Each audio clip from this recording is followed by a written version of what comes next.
The first conference I went to was Chicago. Going to my first couple conferences, it was just that realization is, yeah, this is right. This is for me. I'm doing what I'm supposed to be doing. I used the conferences as much as anything to go out and make sure I really understood what was going on.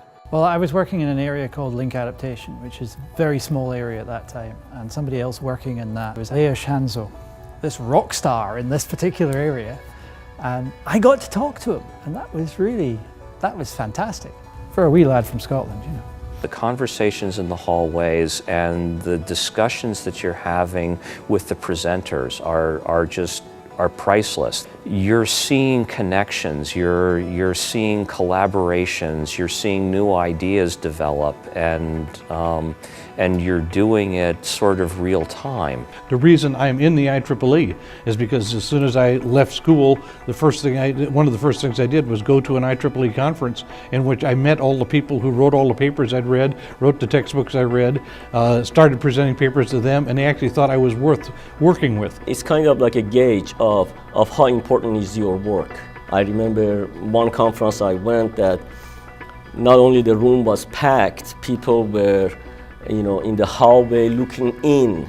And that was a wonderful affirmation that I actually had learned something and I could contribute. This is something that I don't think you get anywhere else. As a scientist, exchange of ideas are really the primary things. The field advances so much faster when people know what's going on and can critique and comment and learn. And the only way you can do that is by getting different people in the same room talking to each other. I was listening for the first time to people from outside of AT&T. We were kind of monopoly back in those days. We thought we had all the knowledge we needed, but you really need to get some outside views and say, hey, it's working for those guys. Let's try this out.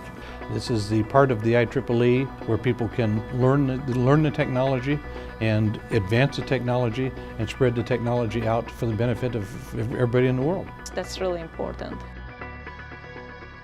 If I want to be a good engineer, I need to be aware of what's happening, not just in my particular field, but in other fields, in the broader community of engineers. We really are one IEEE. My belief is that we're a community of volunteers. When somebody goes to a conference, really what they're doing is they're putting their expertise out there. I gave a talk on dissecting the performance of a commercial camera.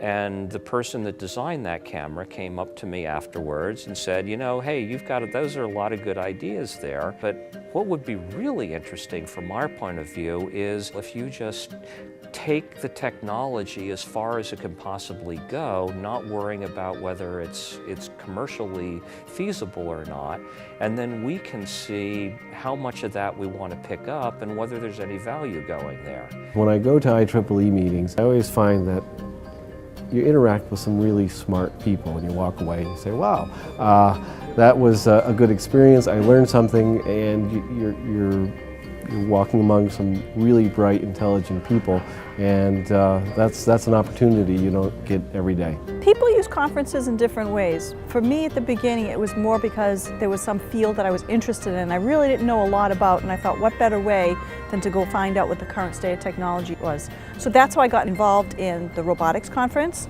I got involved in Homeland Security that way, and image processing. So these are all fields that were not out of my traditional training or weren't part of my job description when I worked in industry, but they were all things that I was interested in. And so that's how I went, and I got to learn, here's what the famous people are doing in this area, here's what's new and great. And in the end, I made a new camera that had a factor of 2 better performance than anything that had ever been made before.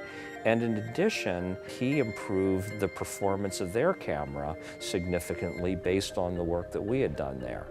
Face-to-face interaction with colleagues, face-to-face interaction with students, face-to-face interaction with mentors.